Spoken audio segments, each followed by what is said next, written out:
The Autoimmune Connection is a web series dedicated to all things autoimmune, with hosts Christina Feindel of A Clean Plate, Emma King of The Bacon Mom, Kate J. of Healing Family Eats, and Rory Linehan of The Paleo PI, interviewing new guests every episode. We're bringing patients, practitioners, friends, and family together to connect the dots between diet, lifestyle, and autoimmune disease.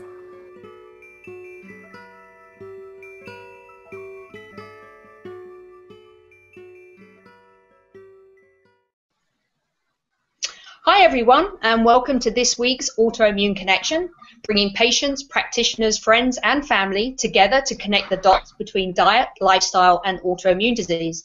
This week we are discussing getting and staying motivated on the Autoimmune Protocol, and I am your host this week. I am Emma King from The Bacon Mom, and with me I have Jo Romero of Comfort Bites, Martine Partridge of The Paleo Partridge, and Joanna Frankham of This Sydney Life.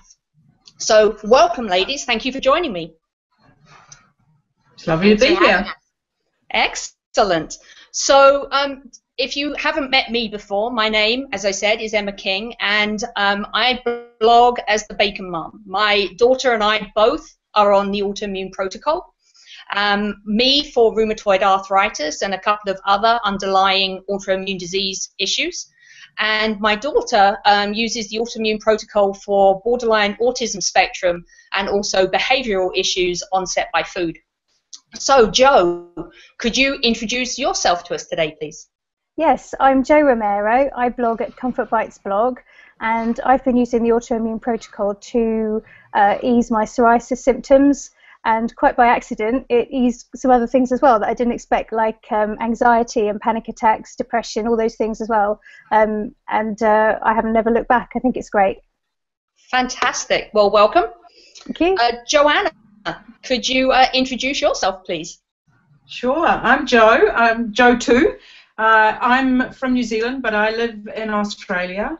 I have been on the Autoimmune Protocol now for 1 year. I've just blogged at This Sydney Life about my 1 year anniversary on the Autoimmune Protocol, and it has changed my life in so many ways. I've suffered from hidradenitis suppurativa, which is a chronic skin condition, for over 20 years, and I would say that I am about 95% in remission as a result of going on the Autoimmune Protocol. My partner and I are both on it, and he has seen health improvements himself, and I've got a poodle, and she is also on a grain-free diet and has had some health changes as a result, so I'm a complete believer. Fantastic. We love to hear of animals doing this too. That's fantastic. And Martine, last but not least, could you introduce yourself, please? Sure. I'm Martine, and I blog over at The Paleo Partridge. Martine Partridge, hence Partridge.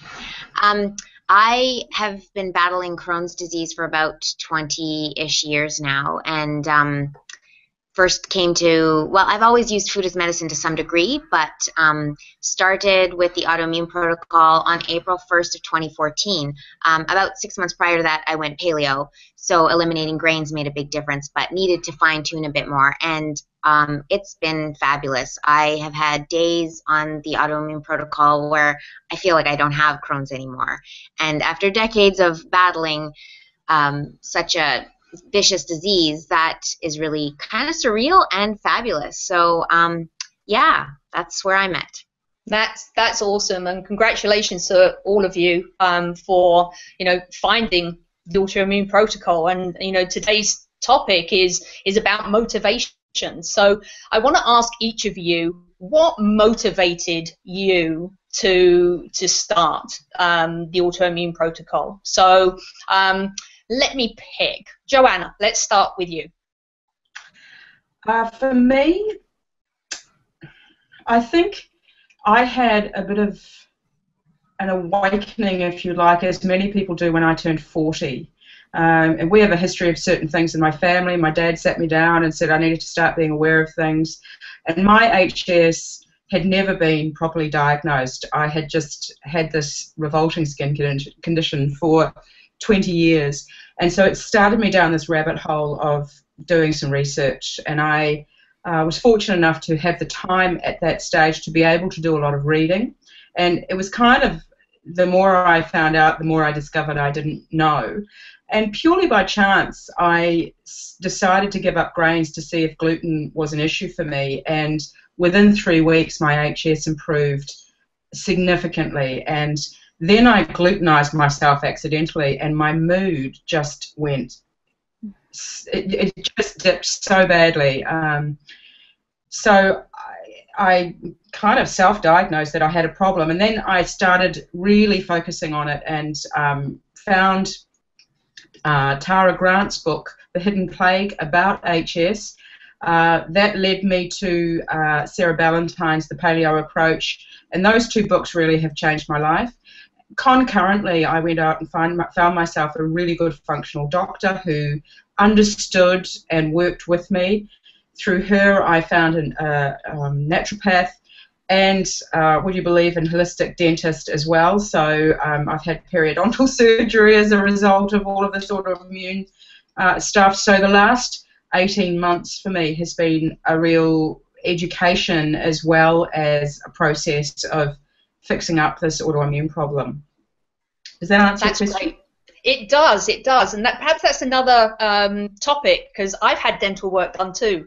I found a holistic dentist as well, so we'll put that down on the list as a topic to discuss in the future. Martine, what motivated you to start this? Well, as I was mentioning, I've been battling Crohn's for a long time, and I've always used food as medicine to some degree. I used the SCD for many years, initially after my diagnosis. I was younger, so my parents were sort of proactive in getting going on using food as a way to promote healing. Especially my mom, she was tireless in the kitchen. So I guess that's where I get it from. But I just, life happens, and I stopped doing strict SCD in my early 20s, and always kind of avoided dairy and kind of sort of avoided gluten. But in late 2013, I was having symptoms that were scaring me. The Crohn's was acting up again in some different ways. This thing about this disease is it's so insidious. So while most of my colon had healed, I was now having fistulizing sort of perianal activity. And I was so frustrated from those symptoms that I Googled, I don't know, something about diet and lifestyle and Crohn's, and paleo came up. So started paleo late 2013, realized quickly, even though my inflammatory markers came down, there were still niggling symptoms. So overall, good improvement, but started to research the Autoimmune Protocol through some fellow Instagrammers, and then Sarah Ballantyne's website, The Paleo Mom, and then ordered her book. And once I had worked my way through the paleo approach, her book, The Paleo Approach, is that? Do I have it right? That's the one. I realized that I needed to fine-tune, and I needed to take this to a next step in order to ramp up the healing. So in April of 2014, I committed to it, and yeah, like I said, I had the best blood work I've ever had since being diagnosed with Crohn's. My C-reactive protein came down, which was chronically high no matter what I did, and my iron levels actually came up on their own, which had never happened before. So I owe that to sort of the nutrient density of the Autoimmune Protocol, and yeah, that's where I came to AIP from, was a place not very happy and kind of scary with Crohn's. Right. Yeah, I can certainly relate to the unhappy and scary side of autoimmune disease. So Jo, what motivated you to use or try? I think we were all trying at first, not knowing if it would help, but what motivated you to try the Autoimmune Protocol? Yeah, I had psoriasis when I was about 15. It started, and it was on most of it was on my scalp, and gradually it started to cover my whole scalp, and I started getting patches on my elbows and on my knees, and I was like in my mid-20s. I started getting it on my eyelids, so you can't hide that, and on the side of my nose, basically everywhere. It was. I kept going to the doctors, and they could just give me creams that would work for a couple of days, and then everything would come back. And learning about autoimmune disease, you start to learn that it's, I mean, this wasn't from doctors, this was from books and the internet mostly, and you start to learn that it's something that happens on the inside. It's not something that you're just going to dab a cream on and it's just going to go away forever. And I thought, well, you know, obviously diet's got to have something to do with this. So I looked into it and found the Autoimmune Protocol, and that was mostly through Sarah Ballantyne's site, the Paleo Mum, and also Mickey Trescott's website as well. I tried a few recipes, decided to stick to it, and within just 2 days, all of the psoriasis and the flakes that would just come off were just so much more reduced. It took a lot longer to actually see some real differences, but the inflammation had gone just after a couple of days, which was really good. Yeah, I often hear that for skin conditions there is a noticeable difference really quickly, but it then takes, you know, longer to clear everything up. Is that something that you experienced as well? Yeah, definitely. I think I'm 18 months in now, and I still have a couple of tiny patches, but I mean, there's like this much rather than everywhere, so right. I can completely live with that. And it's just a slow process. It does take ages. Yeah, absolutely. Now, you know, in my journey, which has been about the same length of time as you all, I started in March 2014. You know, I have had times where I have thought to myself, even though I knew the benefits and I felt the benefits and I, you know, could see just my lifestyle was so much better, there were times where I questioned whether I needed to stay on this. You know, am I now healed? Or can I start, you know, obviously the Autoimmune Protocol isn't about being on this elimination diet, you know, for the rest of your life. It's about healing your body to this process of being able to successfully reintroduce certain foods back in. But I kind of really struggled with, you know, the motivation at times, even though I had my journey and it was working and I was seeing the benefits, at times I wavered. Is that something that you've experienced, Martine? I have, well, there are moments, sure. There are moments I find that they are invariably in social settings. Usually if it's, you know, celebratory in nature, if, you know, there's at Christmas, for example, or a friend's birthday, or you're just out, you know, enjoying a visit, and I kind of would like to have that glass of wine, or, you know, a glass or two of something that's a little spiked and a little naughty, and those are the times where I think the social aspect of it. That being said, overall, I haven't ever felt that I need to quit or that I want to quit. I have felt some pressure, I suppose, in social settings, but not the desire to quit, just because what AIP has done for me has really given me my life back. And so I'm okay toasting with Perrier water as opposed to champagne. But yeah, I would say overall, no, but I'm sure I'm different from the rest of you. It's been so wonderful in terms of the healing that's taken place that I wouldn't want to trade that for anything. Right. Yeah, absolutely. I mean, I haven't quit at any point, but I have had that social setting where I've thought to myself, just this once, or what could the impact really be? I don't want to find out. Joanna, what about yourself? Has there been any point for you? You know, to be honest, I don't think there has been. I think the challenge for me is more external. Martine talked about social pressure or social environments when you're out for a celebration.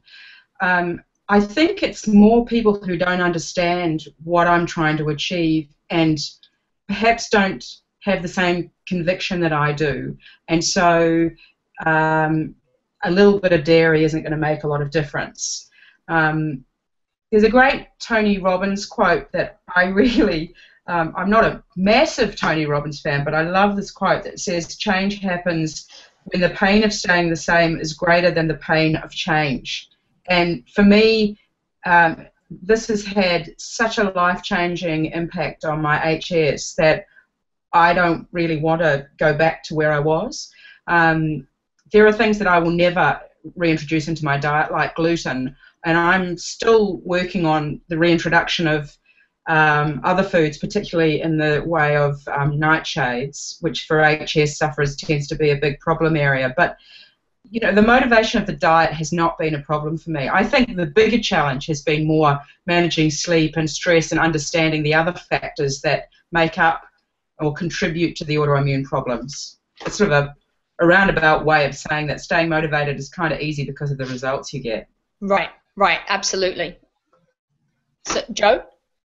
Yeah, I think I feel a bit naughty now, but in the very beginning there were times definitely that I slipped off and would be, you know, you with people, as everyone said, in social settings and weddings and birthdays, and people would say, oh, come on, one bit of cake won't hurt, and you know, you'd go, okay then, it can't hurt me, and then you'd have it and flare up like the next day.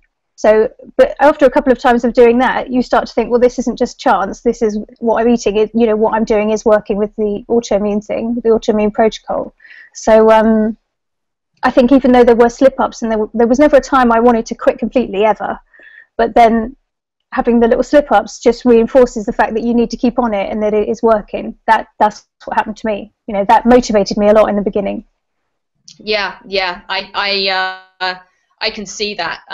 You know, working as a health coach, I've recognized that pattern in people. It's kind of, in a way, sometimes making the decision to have something has motivated them even more because of how bad they felt from, you know, having that piece of cake or having that drink. So great, thank you for sharing. And Jo, you weren't naughty, you were human. I got there in the end. So, you know, one of the things that motivates me, and I'm going to ask you to share 3 additional things that motivates you to stay on the Autoimmune Protocol. My 3 is, I have a real, you know, and I've noticed this with the attempt of reintroductions, and Joanna, I have a problem with nightshades as well, and I think that's a common thing for rheumatoid arthritis as well.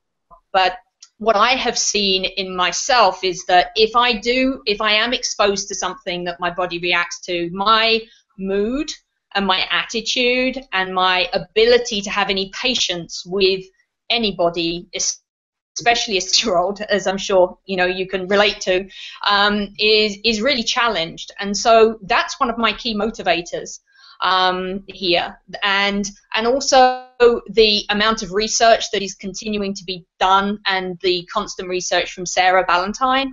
You know, it just on a weekly basis is underlining to me why I'm doing this. And then my 3rd thing is the number of recipes that are now available. The autoimmune bloggers, we've got 4 dedicated books now to Autoimmune Protocol.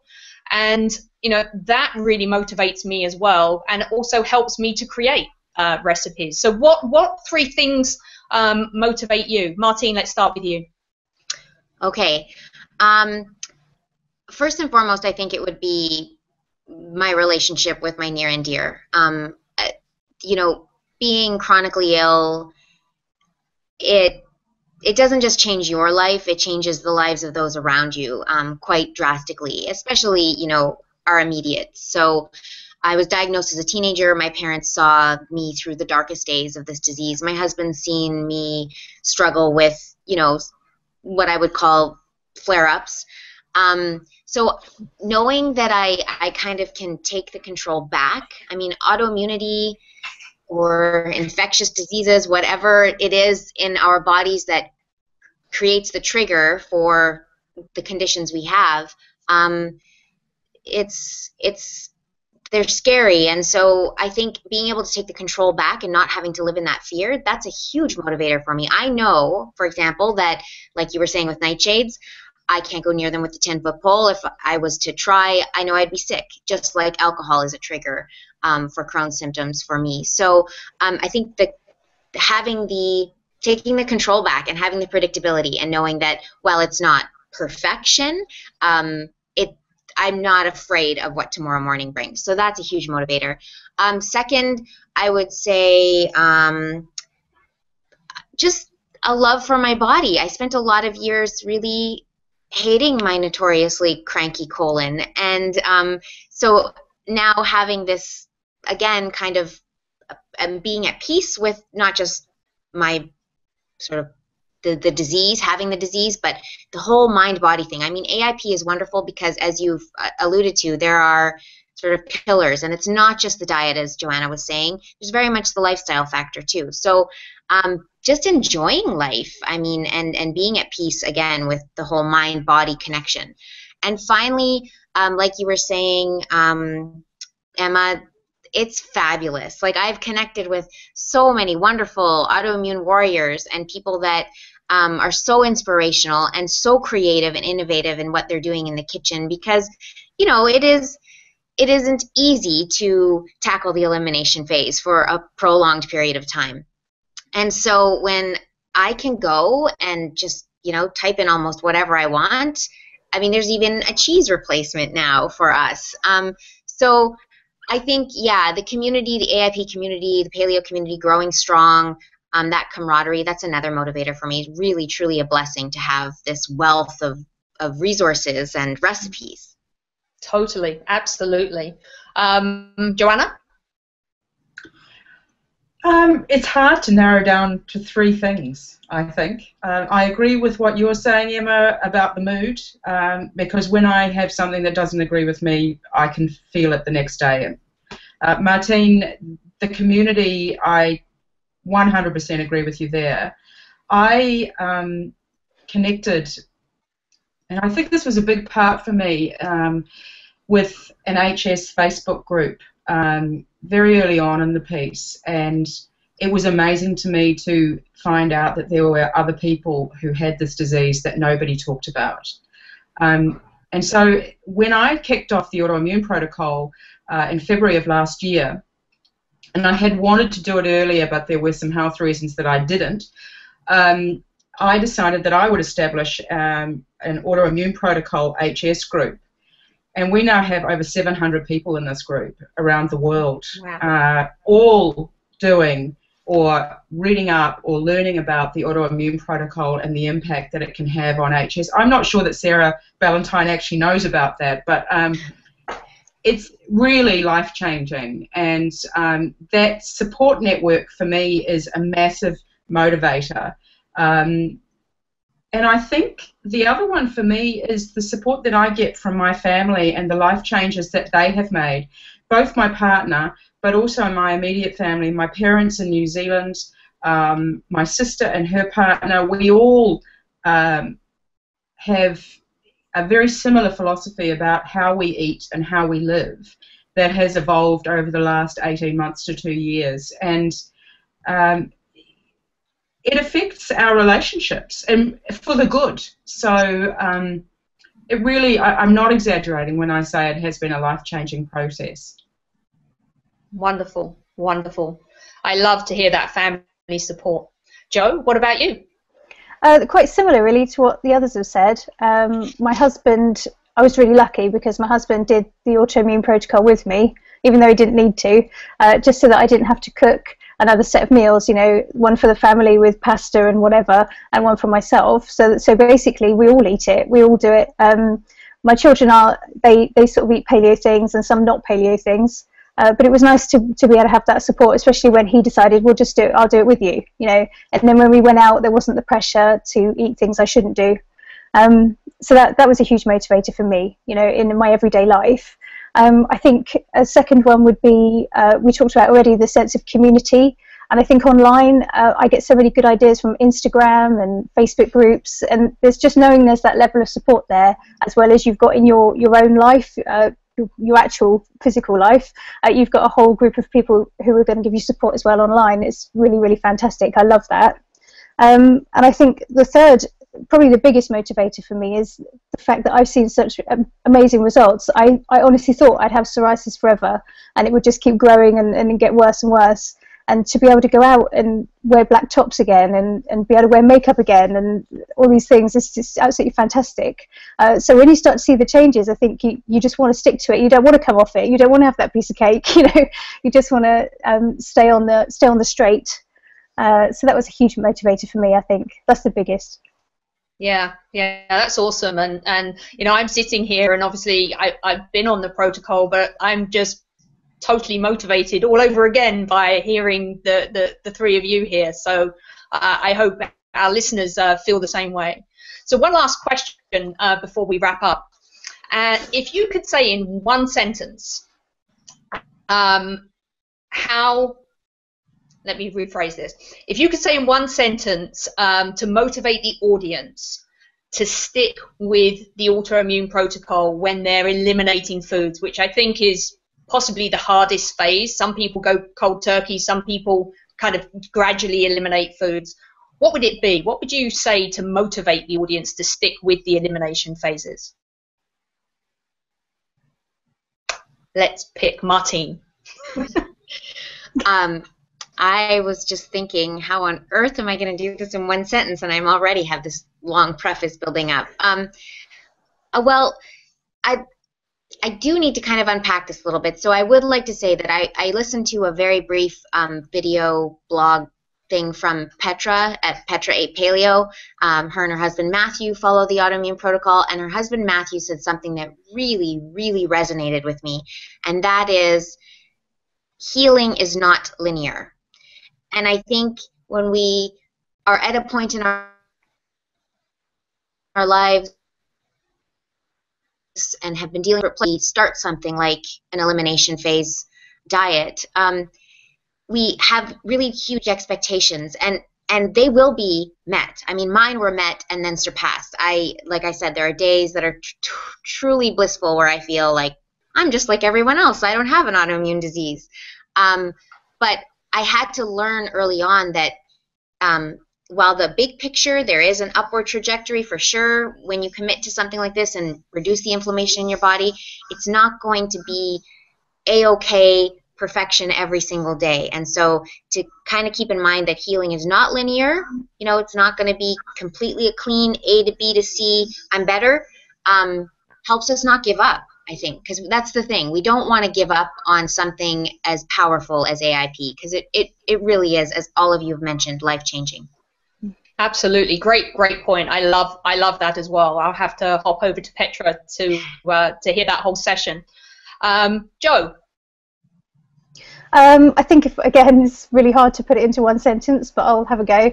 I think if you're going to, you know, to help people stay motivated, I would say don't think that you're on your own, because that can feel very defeating to start with if you think you're tackling this huge thing all by yourself. As I said, there's a massive community online, lots of help and support. Just be proud of yourself that you're taking control of your health, and you're doing something proactive with it, with something that's it could be quite debilitating, I think, as we've talked about, you know, the autoimmune diseases, and you know, good luck. Thank you. Joanna? Whew, that is a hard question, and I have the benefit of going third. For me, get some help. Don't do it by yourself. Stay the course. Healing takes time. It's different for everybody. So what is my trigger will be different for somebody else. And believe in yourself, I think, because AIP takes belief in yourself and in the process. And I am living proof that it can make such a difference. Great. And thank you all for those insights. You know, one of the reasons why the Autoimmune Connection is here is to provide that support and that motivation and that guidance. And so, you know, to everyone that's tuned in today, you know, we will be streaming every week. So with various Autoimmune Protocol bloggers, we're going to have success stories. We're going to talk about specific diseases that we're all dealing with. And you know, we want to be here to support you because, you know, we recognize how important that support is. So with that, I'd like to thank the three of you for joining me today. It's been awesome to get to meet you and connect with you. Joanna, thank you for getting up at the crack of dawn to be with us from Sydney. And everyone, I look forward to connecting with you again. And thanks for joining us. Thank you, Emma. Thank you. Thank you so much.